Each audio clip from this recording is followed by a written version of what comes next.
As the use of technology and longer hours sitting every single day, as those things tend to increase and we're more sedentary, the posture at the upper body tends to decline. So if we look at the shoulders, one common thing we'll see, again, on the computer, cell phone, a lot of time traveling, is this forward rounded posture.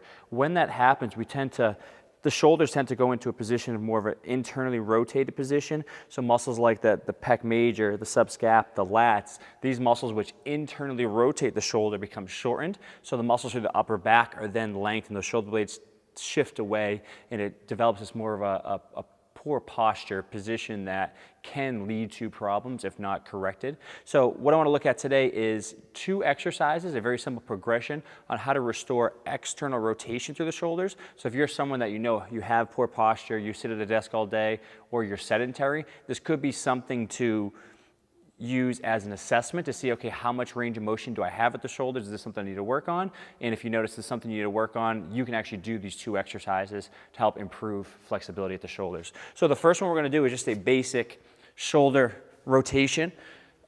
Through both of these exercises, one of the key things is not letting your lower back arch. So just to show you, and correctly, and hopefully you can see here with my jacket on, but naturally we have this curve at the lower back, right? So as I bring my arms up here, and I rotate back, if I'm super tight throughout the shoulders, what I'll tend to do is I can arch the back and get more motion through the shoulders, what looks like more motion, but it's actually, I'm letting the rib cage flare, I'm letting that lower back arch, and that's creating more motion for my shoulders to get to the ground. Again, it's a kind of a false range of motion. I'm not actually going more throughout the shoulders. I'm using this area to create more, what looks like more. So when you first start this exercise, what I want you to do is to just go into a pelvic tilt, okay? We're trying to narrow that space between the lower back and the ground. So as I go up, I've locked down this position. This cannot create any false range of motion for me. Elbows up, shoulder height, and then I'm going to try to rotate tops of the hands to the ground. So you can see, to me, I'm getting close to that. I can get down to that point. I feel tight in this position, but I can get there.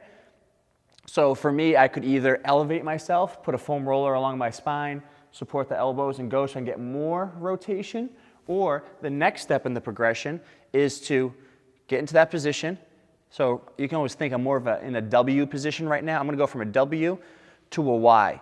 So I call this floor slides. At the entire time, I'm trying to keep that lower back secured down to the ground so I'm not cheating through the rib cage and the spine.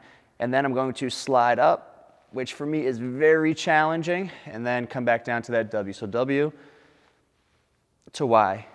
So what I recommend, if you've noticed that you are tight, it was hard to get into external rotation, tops of the hands to the ground, just getting to that position, work on those shoulder rotations first, just work on getting to that position.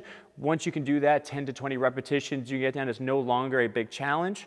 Then go to those floor slides from that W to the Y position, but always making sure that your elbows, tops of the hands are in contact with the ground. Go to the point where you start to lose it a little bit, you're challenging it, and then you relax back down, and hopefully every week, every month, you can get a little further through that range of motion, and over time, that should help you free up a little more external rotation throughout the shoulders and start to loosen some of those key muscles we talked about earlier.